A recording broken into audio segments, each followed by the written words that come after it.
Class 10 का छठा chapter है हमारा ट्रेंगल्स। ट्रेंगल को आज हम शुरू करने जा रहे हैं। तो ट्रेंगल में सबसे पहला चीज आप लोग जाने कि कॉन्ग्रुएंट फिगर्स क्या होता है।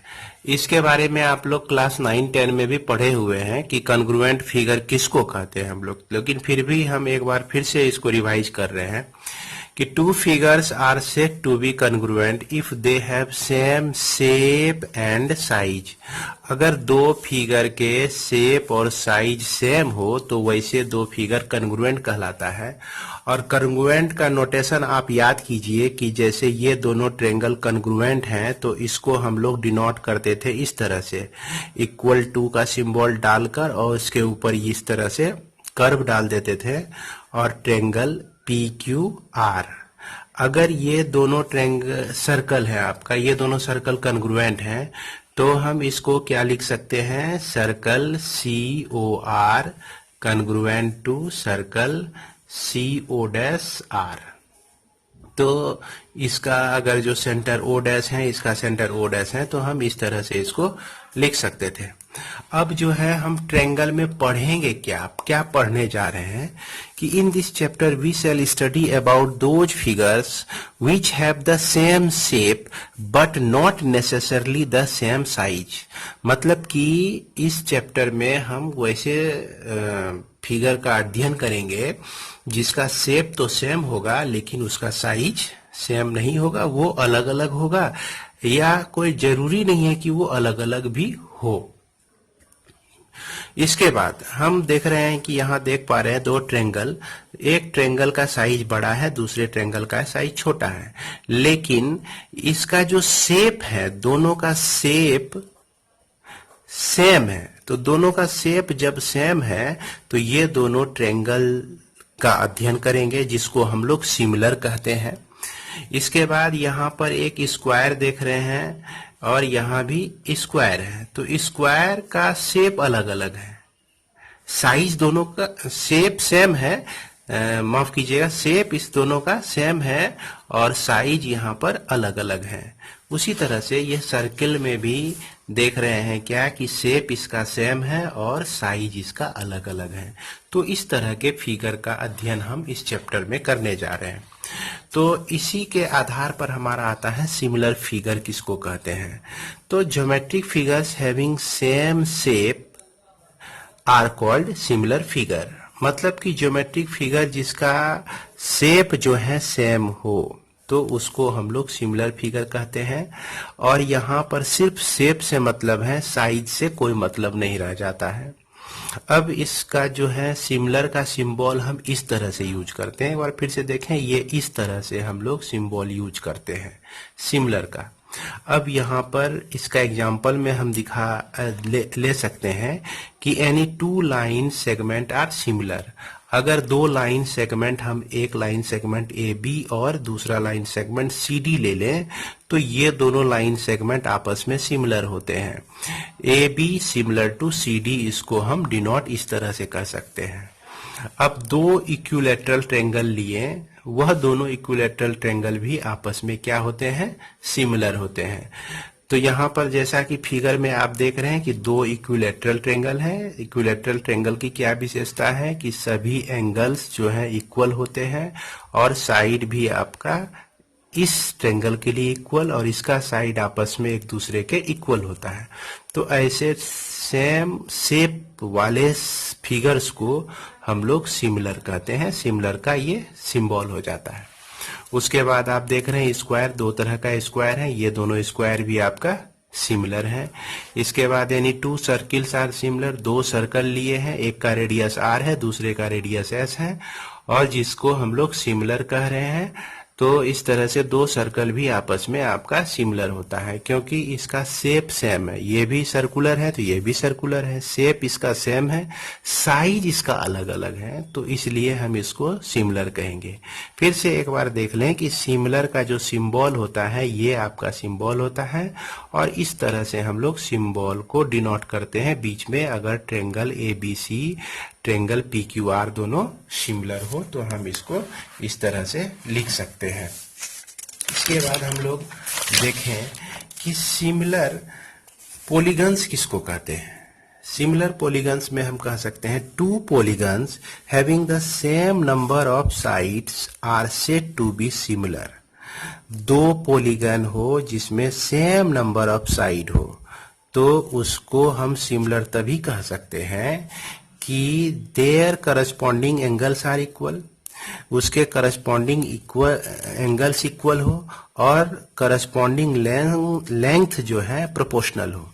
तो अभी तक हम लोग सिर्फ सिमिलर को जान रहे थे इससे पहले। अब हम लोग चलते हैं ज्योमेट्री में। ज्योमेट्री में सिमिलर का मीनिंग क्या होता है?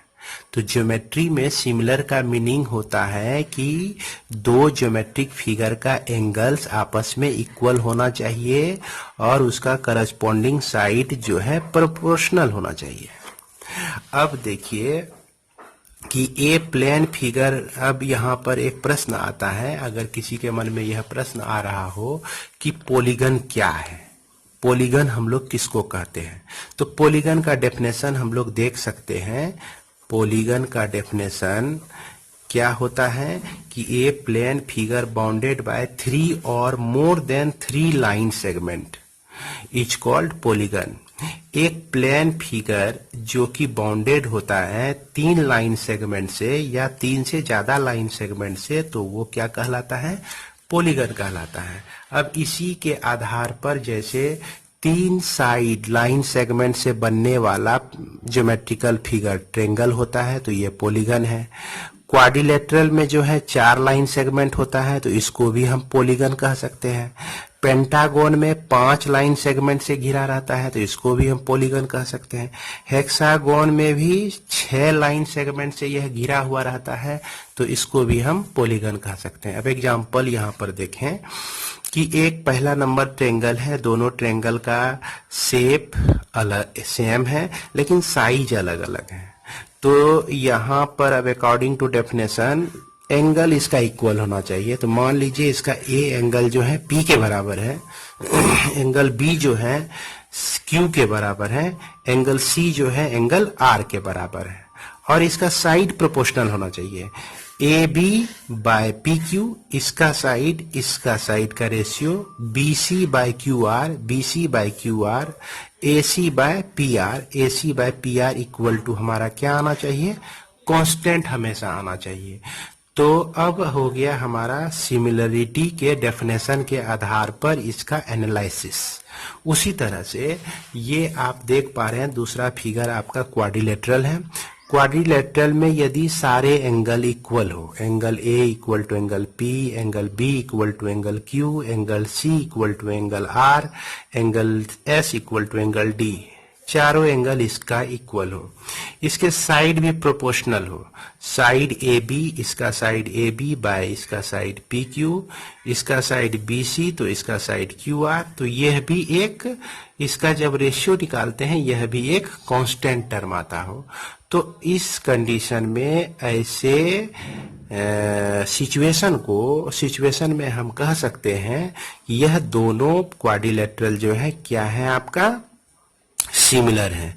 उसी तरह से पेंटागन भी सिमिलर होंगे अगर इसका सभी एंगल्स इसके बराबर और इसका साइड जो है प्रोपोर्शनल हो। प्रोपोर्शनल तो आप समझ ही पा रहे हैं कि इसके साइड का रेशियो जो होता है हमेशा एक कांस्टेंट निकलता है। उसी तरह से ये आप हेक्सागोन में भी देख सकते हैं, इसका साइड का जो रेशियो होता है वो सेम होता है और इसके बाद इसके एंगल्स जो होते हैं वो इक्वल होते हैं। तो इस कंडीशन में हम इस दोनों फिगर को सिमिलर कह सकते हैं। एक चीज और ध्यान देने वाली बात है कि यहाँ जो हम साइड का जो रेशियो देख रहे हैं वो हमेशा आपका क्या आता है? कांस्टेंट आता है। तो इस कांस्टेंट को हम लोग स्केल फैक्टर भी कहते हैं या इस कांस्टेंट को हम लोग रिप्रेजेंटेटिव फ्रैक्शन भी कहते हैं।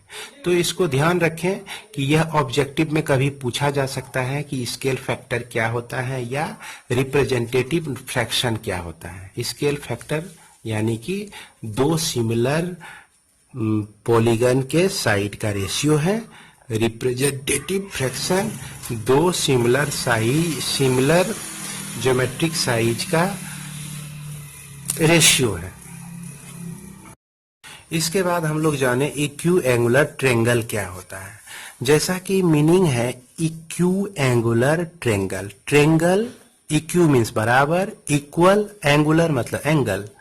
जब एंगल ट्रेंगल्स का आपस में एक दूसरे के इक्वल हो तो वैसे ट्रेंगल को हम लोग इक्यू एंगुलर ट्रेंगल कह सकते हैं। इसका डेफिनेशन हम लिख सकते हैं, two triangles are said to be equiangular if their corresponding angles are equal. अगर उसके करस्पॉन्डिंग एंगल इक्वल होता है, करस्पॉन्डिंग एंगल कहने का मतलब कि इसका एक एंगल तो दूसरे भी ट्रेंगल का एक एंगल, तो दो जो एंगल बराबर हुए वो आपका करस्पॉन्डिंग एंगल हो गया। दूसरा एंगल तो इसका भी कोई दूसरा एंगल, पहले का तीसरा एंगल तो दूसरे का भी तीसरा एंगल। इसको और हम देखेंगे आगे बढ़ के, लेकिन इसको देखें। अब आगे बढ़ते हैं हम, सिमिलर ट्रेंगल्स क्या होता है।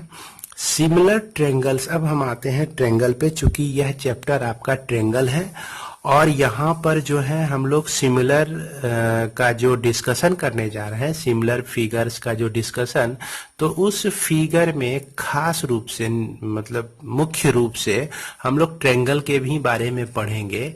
इसीलिए हम लोग जान रहे हैं कि सिमिलर फिगर्स क्या होता है, सिमिलर ट्रेंगल्स क्या होता है। Two triangles are said to be similar if each other, दो ट्रेंगल जो है सिमिलर कहलाता है एक दूसरे का if their corresponding angles are equal and their corresponding sides are proportional. जैसा कि पिछले बार में भी हम पढ़े हैं, सिमिलर पॉलीगन्स पढ़े, वही सेम डेफिनेशन जैसा सिमिलर पॉलीगन का डेफिनेशन था उसी तरह से सिमिलर ट्रेंगल का भी डेफिनेशन हो गया। यहाँ पर हम दो ट्रेंगल लिए हुए हैं, ए बी सी और पी क्यू आर। ए जो है एंगल पी के बराबर है, यह एंगल इसके बराबर है। उसके बाद बी एंगल जो है क्यू के बराबर है और सी एंगल जो है आपका आर के बराबर है। इस तरह से ये पहले तो इक्यू एंगुलर हो गया। उसके बाद साइड इसका प्रोपोर्शनल, प्रोपोर्शनलिटी को हम इस तरह से दिखाते हैं कि A B by P Q, B C by Q R और A C by P R, ये सारे इक्वल होते हैं एक कांस्टेंट के बराबर। तो इस कंडीशन में यह दोनों ट्रायंगल जो है हमारा सिमिलर होता है। इसके बाद हम लोग का एक्सरसाइज आता है 6.1। हम लोग 6.1 को सॉल्व करेंगे। अब हम लोग एक्सरसाइज 6.1 सॉल्व करते हैं। जैसा कि 6.1 में आप क्वेश्चन नंबर पहला को देख रहे हैं, तो पहले नंबर में आप देख रहे हैं कि ऑल सर्कल्स आर को क्या लिख सकते हैं हम लोग, सिमिलर लिख सकते हैं।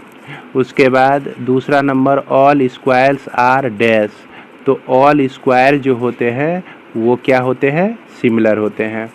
उसके बाद तीसरा नंबर है all dash triangles are similar, तो ऑल आइसोसेलेस ट्रेंगल जो होते हैं वो तो सिमिलर नहीं होते हैं, लेकिन इक्विलैटरल ट्रायंगल जो होता है ये आपका सिमिलर होता है, क्योंकि सारे एंगल्स इसके हमेशा, कोई भी दो इक्विलैटरल ट्रायंगल ले लीजिए ये हमेशा आपका सिमिलर हो जाएगा। चौथा नंबर में आपका कह रहा है two polygons of the same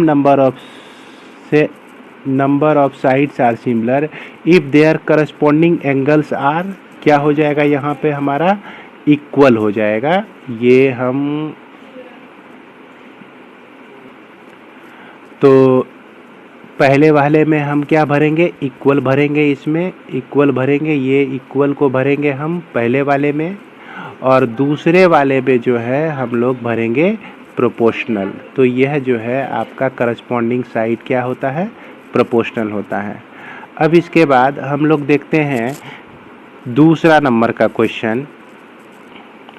दूसरा नंबर क्वेश्चन में कह रहा है क्या, give two different example of pair of similar figure. तो सिमिलर फिगर में आप दो इक्विलैटरल ट्रायंगल इसको दिखा दीजिए, एक थोड़ा सा बड़ा साइज का और एक दूसरा छोटा साइज का। दो इक्विलैटरल ट्रायंगल आप ड्रॉ कर दीजिए तो यह सिमिलर फिगर हो गया। तो नॉन सिमिलर फिगर में आप एक राइट एंगल ट्रायंगल ड्रॉ कर दीजिए, उसके बाद एक इक्विलैटरल ट्रायंगल ड्रॉ कर दीजिए। तो इस तरह से हम इस दोनों ट्रायंगल को नॉन सिमिलर फिगर्स कह सकते हैं। उसके बाद आप देख पा रहे हैं तीसरा नंबर का जो क्वेश्चन है, state whether the following quadrilateral are similar और नॉट। ये क्वेश्चन नंबर 3 हम लोग देखेंगे 3 को। तो 3 में हम देख रहे हैं कि एक जो है आपका रोम्बस है और दूसरा जो है यह आपका रोम्बस है और दूसरा जो है आपका स्क्वायर है। तो चूंकि यह दोनों फिगर जो हैं इक्यू एंगुलर नहीं है, चूंकि इसका एंगल और इसका एंगल 90 डिग्री है, तो इसका एंगल 90 डिग्री से बड़ा है। इधर का एंगल आप देख रहे हैं 90 डिग्री है, तो इधर का एंगल 90 डिग्री से छोटा है। तो इस तरह से हम देख रहे हैं कि जैसा कि डेफिनेशन कहता है कि इक्यू एंगुलर होना चाहिए, एंगल इक्वल होना चाहिए, तो उसी के आधार पर यह फेल हो जाता है और यह दोनों फिगर जो है आपका सिमिलर नहीं होता है। इसके आगे हम लोग को कुछ थ्योरम्स को सीखना है। तो यह इसमें सबसे पहला थ्योरम जो है हमारा बेसिक प्रोपोर्शनलिटी थ्योरम है, जिसको हम लोग थेल्स थ्योरम भी कहते हैं। तो बेसिक प्रोपोर्शनलिटी थ्योरम या थेल्स थ्योरम को पढ़ने से पहले हम लोगों को कुछ बातों की जानकारी रखनी बहुत जरूरी हो जाती है। जैसे हम लोग जान रहे हैं कि पहली बात आप इसको सॉल्व करने में याद रखें कि area of triangle equal to क्या होता है, half into base into height होता है। तो आपको जो है ट्रायंगल 3 तरह के मिलते हैं। एक ट्रायंगल होता है आपको स्केलन ट्रायंगल, उसके बाद दूसरा ट्रायंगल आपको मिलता है जिसको हम लोग एक्यूट एंगल ट्रायंगल भी कह सकते हैं। एक्यूट एंगल ट्रायंगल कहिए, इसको ऑब्ट्यूस एंगल ट्रायंगल कहिए, और इसको हम लोग क्या कहते हैं, राइट एंगल ट्रायंगल। तो इस ट्रायंगल का एरिया जब हमको निकालना है तो देख रहे हैं यह बेस जो है इसका AB है, इसमें भी बेस AB है, यह C, इसका भी बेस AB ही लिए और यह आपका हो गया C। तो जैसा कि हम लोग एरिया निकालने के लिए जानते हैं, जैसे कि एरिया अगर निकालेंगे एरिया ऑफ ट्रायंगल ABC का, इसको शॉर्ट में हम लोग लिखते हैं area of triangle ABC। Short में इतने बड़े लाइन को हम इस तरह से भी लिख सकते हैं। तो इसका जो एरिया हो जाएगा, एरिया ऑफ ट्रायंगल ABC, इस तरह से लिखेंगे, हाफ इंटू बेस हो गया आपका AB और इसका हाइट, तो हाइट जो हो जाएगा ये H हो जाएगा हाइट, यानी कि C से लेकर D तक जो है इसका हमारा इसमें क्या हो जाता है, हाइट हो जाता है C से लेकर D तक। ये तो हो गया आपका। उसके बाद हम यहां पर चलते हैं ऑब्ट्यूस एंगल ट्रायंगल में। ऑब्ट्यूस एंगल ट्रायंगल में एरिया ऑफ ट्रायंगल ABC अगर लिखना है तो हम क्या लिखेंगे, बेस इसका हाफ इंटू बेस AB हो गया। उसके बाद इसका हाइट कौन सा हुआ, तो यही बच्चे थोड़ा देर के लिए परेशान हो जाते हैं, तो यहाँ परेशान होने की जरूरत नहीं है। इससे जो है एक लाइन, इमेजिनरी लाइन आप बढ़ा दीजिए और यहाँ से जो परपेंडिकुलर है वो डाल दीजिए। तो इस ट्रायंगल तो यहाँ है, लेकिन इसका जो हाइट है, ये जो हाइट आपको जरूरत है इस हाइट की, इसका हाइट यहाँ पे बाहर में हो जाता है, जिसको हम CD लिखते हैं, ये लिखते हैं H हाइट। इसमें अब राइट एंगल ट्रायंगल में देख सकते हैं कि बेस आपका AB हो गया, हाफ इंटू बेस AB हो गया। उसके बाद इसका हाइट कौन सा है, तो इसका जो हाइट है अगर C से आप परपेंडिकुलर डालते हैं तो यह A पर ही आता है, क्योंकि यह 90 डिग्री है। और हाँ, ध्यान रखें कि जब भी परपेंडिकुलर हम डालते हैं तो वह बेस पर 90 डिग्री का एंगल बनाता है। यहाँ भी 90 डिग्री का एंगल बनाया है, यहाँ भी 90 डिग्री का एंगल, यहाँ भी 90 डिग्री का एंगल, तो बेस पर हमेशा 90 डिग्री का एंगल बनाता है। तो राइट एंगल ट्रायंगल में 90 डिग्री का एंगल ऑलरेडी बना हुआ है, इसलिए हम इसके एरिया को लिखेंगे हाफ इंटू AB इंटू ए सी लिख दीजिए, यानी कि बेस इंटू जो इसका हाइट है यही इस ट्रायंगल का एरिया हो जाएगा। तो हम लोग जो है इस प्रॉपर्टी का इसको हम लोग यूज करेंगे, किसमें? थेल्स थ्योरम में यूज करेंगे। इसीलिए इसको आप बढ़िया से समझ लीजिए किस तरह से ऑब्ट्यूस एंगल यानी अधिक कोण त्रिभुज का एरिया हम लोग निकालते हैं। उसके बाद आप लोग पढ़े होंगे दूसरा चीज कि क्लास 9 में कि triangles on the same base, triangles on the same base between the same parallels are equal in area, equal in area. अगर दो ट्रायंगल है हमारा, दोनों सेम बेस पर हो, दोनों क्या हो? सेम बेस पे। यहां देख लीजिए, ए बी इसका बेस हो गया, ए बी के सी को मिला दीजिए तो एक ट्रायंगल बनता है आपका। ए बी और डी को मिला दीजिए तो ए भी एक ट्रायंगल बनता है। तो अगर सेम बेस और सेम पैरेलल के अंदर में हो तो देख रहे हैं कि ये जो लाइन है आपका पैरेलल लाइन है, दो ऊपर नीचे पैरेलल लाइन है, उसके बाद इसके बीच दो ट्रायंगल बना हुआ है। तो इस कंडीशन में दोनों ट्रायंगल का एरिया जो होता है सेम होता है। क्या लिख सकते हैं? Area of triangle A B C जो होगा area of triangle A B D, ये दोनों ट्रायंगल का एरिया बराबर होगा। तो इसको भी हम यूज करने जा रहे हैं किसमें भाई? इस बेसिक प्रोपोर्शनलिटी थ्योरम में, यानी थेल्स थ्योरम में इसको भी यूज करने जा रहे हैं। तो ये दोनों कॉन्सेप्ट को आप बेहतर तरीके से समझ लें ताकि आपको थेल्स थ्योरम पढ़ने में दिक्कत नहीं हो। अब आगे हम लोग देखते हैं बेसिक प्रोपोर्शनलिटी थ्योरम को। वो दो चीज जान लेने के बाद तब हमको लगता है इसे आपको समझने में दिक्कत नहीं होगी, यानी थेल्स थ्योरम। इसका स्टेटमेंट कहता है क्या कि if a line is drawn parallel to one side of a triangle, यानी कि एक लाइन जो है ड्रॉ किया गया parallel to one side of a triangle. तो ये ट्रायंगल हमारा ABC है और इसके साइड BC के पैरेलल एक लाइन ड्रॉ कर दिया गया और कहीं पर भी यह किया जा सकता है। उसके बाद कहता है कि to intersect the other two sides in distinct point, other two side यानी कि AB और AC जो बचा हुआ है इसके पॉइंट D पर कटता है और E पर कटता है। Then other two sides are divided in the same ratio, यानी कि अदर टू साइड्स जो होते हैं डिवाइडेड जो हो रहा है उसका रेशियो हमारा सेम है। ये हमको प्रूव करना है।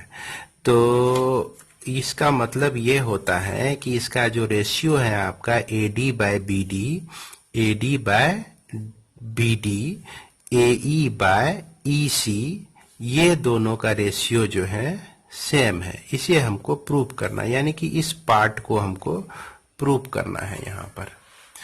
तो इसके लिए हम लिखने का तरीका यही है जो स्टैंडर्ड तरीका। Let a triangle ABC in which a line DE parallel to the side BC, BC के पैरेलल है, intersect other two sides AB and AC, AB और AC को कट करती हैं D एंड E पर, D पर और E पर रेस्पेक्टिवली। तो हमको प्रूव करना है AD बाय BD या DB equal to AE by EC। तो इसके लिए हम क्या करते हैं कि ज्वाइन करते हैं। Let us join BE, BE को हम मिला देते हैं। उसके बाद क्या किए? एंड CD, CD को भी हम इस तरह से मिला देते हैं। और DM परपेंडिकुलर टू AC, तो D से M परपेंडिकुलर डालते हैं DM जो कि AC पर परपेंडिकुलर है। एंड EN, E से जो है इस तरह से EN हम लोग परपेंडिकुलर डालते हैं AB पर। अब हम क्या देख रहे हैं? ट्रायंगल, ट्रायंगल इसमें लेते हैं ADE। तो ए डी ई ट्रेंगल का एरिया हमको निकालना है। तो ए डी ई जो है हमारा ट्रेंगल एक्यूट एंगल ट्रेंगल है, तो इसका एरिया हम लिख सकते हैं A D base half into base into height. तो यानी कि A D half into base into height आपका ई एन हो जाता है। उसके बाद हमको निकालना है इसमें एरिया बीईडी का। इस बीईडी का एरिया जब हम निकालते हैं तो इस ट्रेंगल को ध्यान से देखें। यह ट्रेंगल जो है हमारा ऑब्ट्यूस एंगल ट्रेंगल है। ऑब्ट्यूस एंगल ट्रेंगल का परपेंडिकुलर जो होता है कहाँ पे हो जाता है, जैसा कि आपको तुरंत बताया गया, ये इसका परपेंडिकुलर हो जाता है। यानी कि इस ट्रेंगल का बेस बीडी और परपेंडिकुलर ई एन।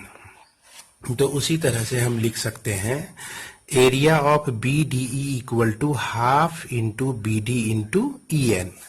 अब ये इक्वेशन नंबर 2 और ये इक्वेशन नंबर 1, इसमें क्या करते हैं 2 को हम डिवाइड कर देते हैं इक्वेशन नंबर 1 से।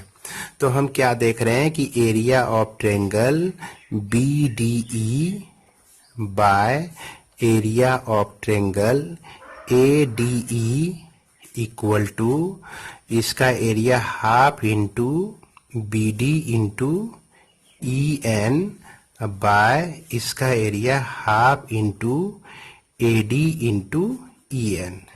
तो इसमें क्या देख रहे हैं कि ई एन कैंसिल हो जाता है, हाफ हाफ कैंसिल हो जाता है, तो बच जाता है आपका B D by A D बच जाता है। इसको एक लाइन और बढ़ाते हैं। अब देखिए तो इस एरिया को ट्रेंगल बी डी ई को हम लिख सकते हैं ऐसे B D by A D into area of triangle A D E लिख सकते हैं। इस तरह से लिख सकते हैं। इसको आप इक्वेशन नंबर 3 मान लीजिए। फिर अगेन हम क्या करते हैं, निकालते हैं area of triangle A D ई का ही एरिया निकालते हैं। लेकिन ए डी का ई का जो एरिया निकालेंगे, इसमें अब हम क्या करेंगे, फिगर को ध्यान से देखें कि इसमें अब बेस हम ए ई लेते हैं। तो जब बेस ए डी ई ट्रेंगल जो कि एक्यूट एंगल ट्रेंगल है, बेस ए ई ले लिए तो परपेंडिकुलर आपका डीएम हो जाता है। तो half into A E into DM लिख सकते हैं इसको half into A E into DM लिख सकते हैं। उसी तरह से एरिया ऑफ ट्रेंगल अब हम निकालते हैं किस ट्रेंगल का एरिया, देखिए ध्यान दीजिएगा इधर।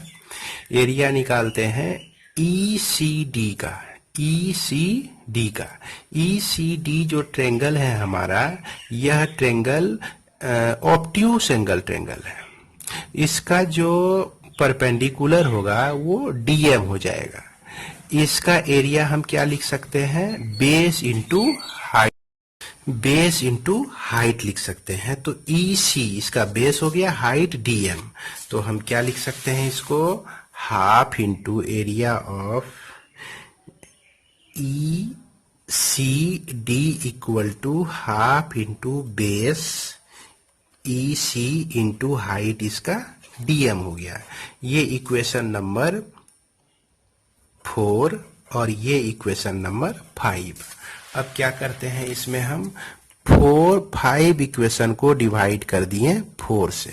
तो क्या मिलता है, area of triangle E C D by area of triangle A D E equal to half into E C into D M by half into A E into D M. तो इस तरह से अगर यह आपका कैंसिल हो जाता है और डीएम भी कैंसिल हो जाता है, यह आपका बच जाता है ई सी बाय ए ई बच जाता है। अब इस इक्वेशन को हम क्या लिख सकते हैं, इस इक्वेशन को हम इस तरह से लिख सकते हैं कि एरिया ऑफ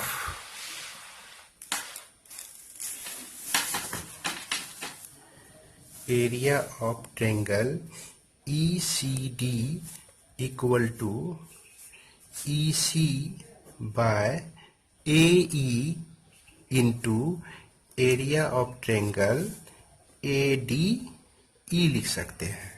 ये इक्वेशन नंबर आपका 6 हो गया। अब हम लोग को क्या करना है, ये इक्वेशन 6 हो गया। अब हम लोग क्या करेंगे कि हम लोग जान रहे हैं कि उसी चीज को जो पिछले ही इस थ्योरम से स्टार्ट करने से पहले ही हम इसकी चर्चा किए थे। We know that triangles on the same base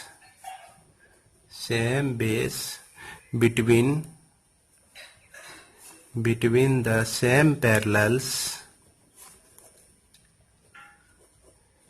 are equal in area। Okay, अब चलते हैं कि दो ट्रेंगल जो कि सेम पैरेलल के बीच में हो, इस तरह का ट्रेंगल कहाँ पे बनता है। तो फिगर हम लोग देखेंगे। तो जैसा कि फिगर आप देख रहे हैं कि देखिए, हमने स्टेटमेंट में ही कहा है कि BC के पैरेलल DE को ड्रॉ किया है।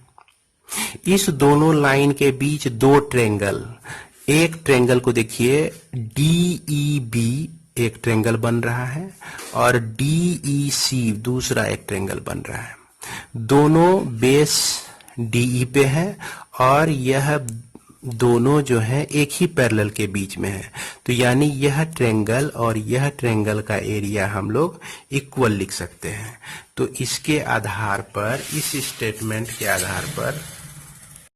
आधार पर हम लिख सकते हैं कि area of triangle BDE equal to area of triangle ECD। अब देखिए ECD जो है हमको अभी इक्वेशन 6 में मिला है। इसका वैल्यू क्या मिला हुआ है? इसका वैल्यू मिला हुआ है EC बटा AE equal into area of triangle ADE। उसके बाद इसका जो वैल्यू है इक्वेशन नंबर 3 में मिला है, जिसका वैल्यू आप देख सकते हैं। 3 का जो नंबर है आप, इसका वैल्यू हमारा क्या है? BD by AD। इसको हम लिख रहे हैं यहाँ पे BD by AD into area of triangle ADE। तो इस तरह से आप इसको देखें कि हमारा क्या हो गया, BD by AD area of triangle ADE, इस तरह से लिख सकते हैं। अब इसमें दोनों साइड में देखिए आपका क्या चीज इक्वल है। एरिया ऑफ ट्रेंगल ADE इधर भी है, एरिया ऑफ ट्रेंगल ADBE इधर भी है। ये दोनों आपका कैंसिल हो जाता है। कैंसिल होने के बाद बच क्या जाता है? तो बचता है हमारा BD by AD equal to EC by AE। अभी इसी का रेसिप्रोकल हम लिखेंगे तो क्या लिखेंगे? AD को ऊपर लिखेंगे और BD को नीचे लिख देंगे। उसके बाद AC को ऊपर लिखेंगे और EC को नीचे लिखेंगे। अगर इसको हम ऐसे भी लिख सकते हैं AD by DB equal to क्षमा करेंगे, यहाँ पर AE है, AE, इसको हम AE बाय EC इस तरह से भी लिख सकते हैं। तो यही हमारा हो गया, इसी को हमको प्रूफ करना था। उसके बाद अब इसमें हम कुछ कॉरलरी देखेंगे। कुछ कॉरलरी हम देखते हैं। जैसा कि हम देखें कि अगर यह कोई ट्रेंगल है आपका जो कि A, B और C है, इसमें DE एक पैरेलल लाइन है जो कि BC के पैरेलल है। तो इसको हम लिख सकते हैं AD by DB equal to AE by EC लिख सकते हैं। और इसको आप चाहें तो उल्टा के भी लिख दे तो कोई फर्क नहीं पड़ता है। अब हम क्या कर सकते हैं? एडिंग 1 ऑन बोथ साइड्स, दोनों साइड्स हम 1 को ऐड कर देते हैं। तो जब 1 को ऐड करते हैं तो AD by DB plus 1 equal to AE by EC plus 1। इसको आप जब सॉल्व करेंगे तो यहाँ पर हो जाएगा DB, इसका LCM हो जाएगा, यह AD प्लस DB आ जाएगा और यह AE plus EC by BD हो जाता है। अब यहाँ पर ध्यान से देखिए कि AD प्लस DB को हम क्या लिख सकते हैं? AB लिख सकते हैं। तो यह AB बाय DB लिख सकते हैं और यह AC बाय डी बी लिख सकते हैं, बी डी लिख सकते हैं इसको। इस तरह से अगर हम चाहें तो इसको इसका रिवर्स भी ले सकते हैं, इसका रेसिप्रोकल भी लिख सकते हैं। उसी तरह से हम लोग इसको इस तरह से भी लिख सकते हैं, A B by D B है तो डी बी के बदले में हम ए डी भी लिख सकते हैं, ऊपर का हाफ ले लेते हैं हम, और यह ए सी बाय डी बी यानी कि इसके बदले में हम ए ई भी लिख सकते हैं। इस तरह से हम इस रिलेशन को कितने तरह से लिख सकते हैं इसके बारे में हम लोग विचार करते हैं। तो इसको जैसा कि सबसे पहले हमने प्रूफ किया कि A D by D B equal to A E by E C, इस तरह से हम लोग लिख सकते हैं। एक तरीका ये हो गया। दूसरा तरीका हम लिख सकते हैं क्या, कि इस टोटल लेंथ को ले सकते हैं, जैसा कि फिगर हम फिर से यहाँ बना दे रहे हैं। ये आपका ए बी सी हो गया और यह डी ई हो गया। इसमें ऊपर का half A D by A B equal to A E by A C, इस तरह से भी लिख सकते हैं। इसका रेसिप्रोकल भी लिख सकते हैं। तीसरा तरीका, A B by A D equal to A C by A E, यानी कि इसका रेसिप्रोकल इस तरह से भी हमको जरूरत पड़े तो लिख सकते हैं। उसके बाद यदि हमको जरूरत पड़े तो इसको इस तरह से भी लिख सकते हैं, D B by total A B equal to E C by A C, इस तरह से भी लिख सकते हैं। चाहे तो इसका रेसिप्रोकल भी लिख सकते हैं। कैसे लिख सकते हैं, ए बी को ऊपर ले लिए और डी बी को नीचे लिख दिए, और ए सी को ऊपर ले लिए और ई सी को हम लोग नीचे लिख दिए। और इस जो पहले वाले का जो है सबसे ऊपर वाले का भी रेसिप्रोकल लिख सकते हैं। डी बी को आप चाहे तो ऊपर लिख दीजिए और ए डी को आप नीचे लिख दीजिए। उसके बाद ई सी को भी ऊपर लिखेंगे और ए ई को हम लोग नीचे लिखेंगे। इस तरह से हम लगभग 6 तरीके से इस थ्योरम को लिख सकते हैं, इस बेसिक प्रोपोर्शनलिटी थ्योरम को लिख सकते हैं। इसके साइड के रेशियो को 6 तरीके से लिख सकते हैं। और हाँ, इसमें जिस चीज की जरूरत अगर होगी हमको प्रूफ करने में, उसको हम लिख कर यूज करेंगे और हम अपने रिजल्ट को प्रूफ करेंगे। इसके बाद हम लोग देखते हैं थ्योरम 6.2 को, जिसको हम कन्वर्स ऑफ थेल्स थ्योरम भी कहते हैं। तो इसमें क्या कहा गया है कि if a line divides any two sides of a triangle in the same ratio. याद कीजिए, थेल्स थ्योरम में यह रेशियो जो है बाद में प्रूफ करना होता था, लेकिन इसमें क्या किए हैं हम कि इस रेशियो को पहले ही ले लिए हैं, और इस रेशियो के आधार पर यदि यह साइड सेम रेशियो में डिवाइडेड होता है तो यहाँ हमको प्रूफ करके दिखाना है कि यह जो लाइन है D E parallel to B C है, इसको हमको प्रूफ करना है। यह हमारा कन्वर्स के कंडीशन में आता है। तो इसके लिए हम ले सकते हैं क्या कि let A B C and a line L, ये जो एल लाइन है इंटरसेक्ट ए बी को इंटरसेक्ट करता है डी पर और ए सी को इंटरसेक्ट करता है ई पर। तो और किस तरह से इंटरसेक्ट करता है कि A D by D B equal to A E by E C है, इस दिया गया है। तो अब हमको यहाँ पे प्रूफ क्या करना है कि यह जो लाइन है D E parallel to B C है। इसको प्रूफ करने के लिए हम इसको उल्टा कन्वर्स कंडीशन से ही प्रूफ करते हैं, उल्टा मान के प्रूफ करते हैं। क्या कि इफ पॉसिबल, अगर संभव हो, let D E not parallel to B C. D जो है बीसी के पैरेलल नहीं है। तो जब डी पैरेलल नहीं है बीसी को, तो निश्चित रूप से एक दूसरा लाइन एग्जिस्ट करेगा जो कि पैरेलल होगा किसके, बीसी के पैरेलल होगा। तो मान लेते हैं कि यह दूसरा लाइन जो है आपका डी एफ, जो कि पैरेलल है बीसी के। तो there must be another line through D से होकर एक दूसरा लाइन है which is parallel to BC, यानी कि D F parallel to BC. ये डी एफ को अब बीसी के हम पैरेलल ले लेते हैं। जब डी एफ बीसी के पैरेलल है तो निश्चित रूप से थेल्स थ्योरम को होल्ड करता है, थेल्स थ्योरम के नियम को यह का अनुसरण करता है। तो इसके आधार पर हम A D by D B क्या लिख सकते हैं, A D by D B equal to A F by F C लिख सकते हैं, A F by F C लिख सकते हैं।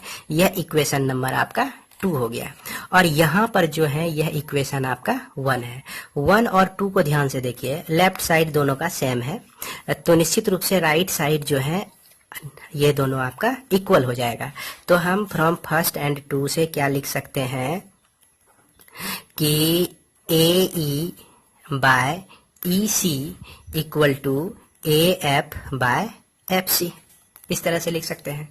इसके बाद इसमें हम क्या करते हैं कि दोनों साइड 1 ऐड कर देते हैं, तो AE by EC plus 1 equal to AF by FC plus 1। दोनों साइड 1 ऐड कर दिए। 1 ऐड करने से क्या हो गया कि इसका LCM EC हुआ और यह AE प्लस EC हो जाता है, और इसमें हो गया FC, ये AF प्लस FC हो जाता है। अब चलते हैं हम लोग फिगर में। AE प्लस EC, तो AE प्लस EC जो AC के बराबर होता है, तो यहाँ पर हम क्या लिख सकते हैं, AC बाय EC लिख सकते हैं।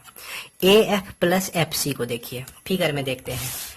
AF प्लस FC जो कि AC के ही बराबर होता है, तो यहाँ भी हम क्या लिख सकते हैं, AC बाय FC लिख सकते हैं। दोनों से आपका AC कैंसिल हो जाएगा, तो यहाँ हमको मिलता है क्या कि यह EC जो है यह FC के बराबर है। अब देखिए कि EC और FC दोनों बराबर हैं। फिगर में जाके इसको हम लोग एनालिसिस करते हैं।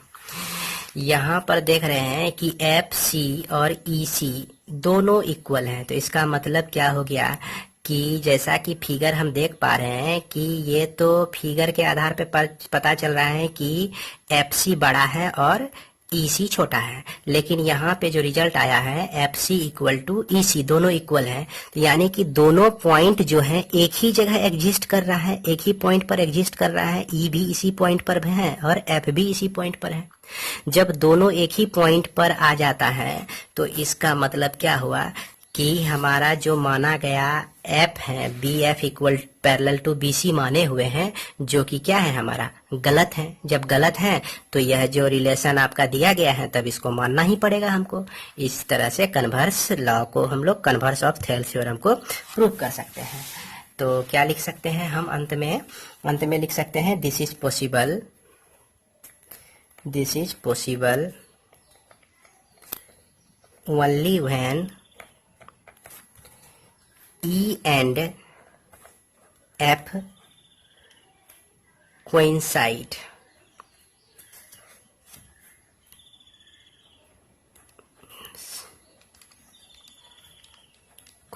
जब यह कोइंसाइड करता है तभी इस पॉसिबल है।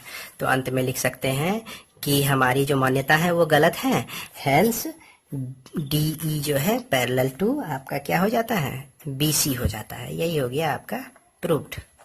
इसके ऊपर भी हम लोग सवाल बनाएंगे, प्रॉब्लम बनाएंगे। अब इसके बाद हम लोग चलेंगे प्रॉब्लम 6.2 एक्सरसाइज 6.2 पर चलेंगे। देखते रहें वीडियो। धन्यवाद।